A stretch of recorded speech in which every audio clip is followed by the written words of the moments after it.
Episode 13। अगली सुबह Singhania villa. Singhania villa के विशाल हॉल में विशंभर सिंघानिया यानी मिस्टर सिंघानिया सोफे पर बैठे थे। हाथ में न्यूज़पेपर, सामने चाय का कप और चेहरे पर वही गंभीरता। तभी सीढ़ियों से विहान नीचे उतरता है। हाथ में एप्रन है, शायद अभी अभी अस्पताल जाने की तैयारी में है। वह आकर अपने पिता के सामने बैठ जाता है। डैड, अब तबीयत कैसी है आपकी? मिस्टर सिंघानिया अखबार से नजर हटाए बिना बोले। तबीयत तो ठीक है, पर तुम्हारे भाई का गुस्सा शांत हुआ या नहीं? विहान हल्का सा मुस्कुराता है। डैड, आप भाई को जानते तो हैं, वो ज्यादा देर तक अपने अंदर गुस्सा और दुश्मनों की खुशी देख नहीं सकते। इतना कहकर विहान उठता है और अपने हॉस्पिटल के लिए निकल जाता है। मिस्टर सिंघानिया उसे जाते हुए देखते हैं और हल्के से सिर हिला देते हैं। Black villa. उधर ब्लैक विला में नैना आज अकेले अकेले विला में चल रही थी। कल ही दीदा ने उसे पूरा विला समझाया था, इसलिए आज वह दीवारों को छूती हुई रास्ता पहचानने की कोशिश कर रही थी। चलते चलते वह अनजाने में नक्श के कमरे तक पहुंच जाती है और दरवाजा खुला होने के कारण अंदर चली जाती है। अंदर नक्श अभी अभी नहाकर निकला था। कमर पर टॉवल बांधे आईने के सामने खड़ा बाल सुखा रहा था।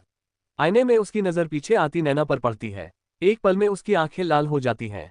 उसे अब भी लगता है कि उस रात जो हुआ उसमें कहीं न कहीं नैना की भी गलती थी। वह मुड़ता है कुछ कहने के लिए और अचानक नैना उससे टकरा जाती है। नैना गिरने लगती है, बचने के लिए हाथ बढ़ाती है और गलती से नक्श की टॉवल उसके हाथ में आ जाती है। दोनों साथ में नीचे गिर पड़ते हैं। नैना फर्श पर थी और एक पल के लिए नक्श उसके ऊपर। एक सेकंड के लिए नक्श उसकी मासूमियत और खूबसूरती में खो जाता है। लेकिन नैना, जो कुछ भी नहीं देख सकती, अपने इतने करीब किसी को महसूस कर डर जाती है। वह घबराकर नक्श को धक्का देने लगती है। नक्श होश में आता है, तुरंत उठ खड़ा होता है। अपनी हालत देख उसकी आंखें फैल जाती हैं। वह कुछ बोलने वाला होता है, फिर याद आता है नैना देख नहीं सकती। आज पहली बार उसे इस बात से राहत मिलती है। वह बिना कुछ बोले क्लोजेट में चला जाता है। तैयार होकर सीधे ऑफिस निकल जाता है। नैना वहीं खड़ी सोचती रह जाती है, कौन था वो? उसके इतने करीब कौन था? उसे तो नक्श का नाम भी नहीं पता। वह घबराकर आवाज देती है, दीदा, मैं कहाँ हूँ? मैं फिर भटक गई, कौन सा कमरा है ये? कुछ देर बाद दीदा आती है। नैना को पकड़कर उसके कमरे में छोड़ देती है। नैना का कमरा। बिस्तर पर लेटी नैना उस पल को बार बार याद करती है। कौन था वो? कहीं वही तो नहीं जिसने मुझे यहाँ? वह वाक्य पूरा भी नहीं कर पाती और चुप हो जाती है। सिंघानिया विला। उधर मिस्टर सिंघानिया अपने कमरे में एक पुरानी एल्बम देख रहे थे। एल्बम के पन्नों में दो जवान लड़के खेत में काम करते हुए, कहीं वही दोनों नदी में मस्ती करते हुए। एक फोटो शादी की और दूसरी तरफ बच्चों की खेलती हुई तस्वीरें। हर तस्वीर के साथ उनकी आंखें नम होती जाती हैं। आंसू की कुछ बूंदें तस्वीरों पर गिर जाती हैं। कुछ देर बाद वह फोन उठाते हैं। कल की सारी तैयारियां हो गई। सामने से डरती हुई आवाज आती है, जी सर, आपने जैसा कहा था सारी तैयारी हो चुकी है। मिस्टर सिंघानिया बिना कुछ और बोले कॉल काट देते हैं। एनएस ग्रुप ऑफिस के मीटिंग रूम में एक बड़ा प्रोजेक्ट डिस्कस हो रहा था।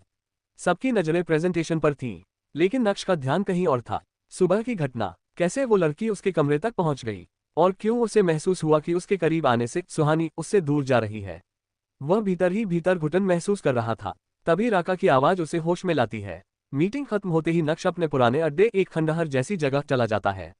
अगली सुबह शिव मंदिर। सुबह 7 बजे शहर से दूर एक शिव मंदिर में जोर शोर से हवन चल रहा था। कई पंडित अलग अलग हवन कुंड में मंत्र पढ़ रहे थे। एक आदमी लगातार आहुति दे रहा था। उसके आसपास 6-7 लोग खड़े थे, जैसे निजी बॉडीगार्ड। सामने 5 तस्वीरें रखी थीं, हार चढ़े हुए। एक 35 साल के आदमी की तस्वीर, 2 औरतों की तस्वीरें और 2 छोटी बच्चियों की तस्वीरें।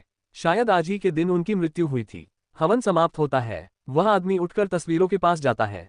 हाथ जोड़कर मन ही मन बोलता है, यार, तूने मुझे बीच रास्ते में छोड़ दिया। एक तू ही तो मेरा दोस्त था, मेरा भाई था। मेरी जीवन संगिनी भी मुझे छोड़ गई। बच्चों के साथ हूँ, पर अंदर से बिल्कुल अकेला हूँ।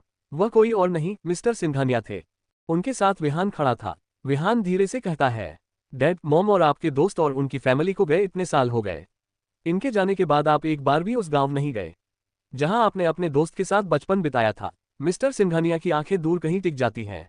फायर, अब क्या होगा? क्या वो गांव जाने का फैसला करेंगे? और क्या इस गांव का रिश्ता नैना से जुड़ा है? जानने के लिए सुनते रहिए दर्द-ए-मुहाबत।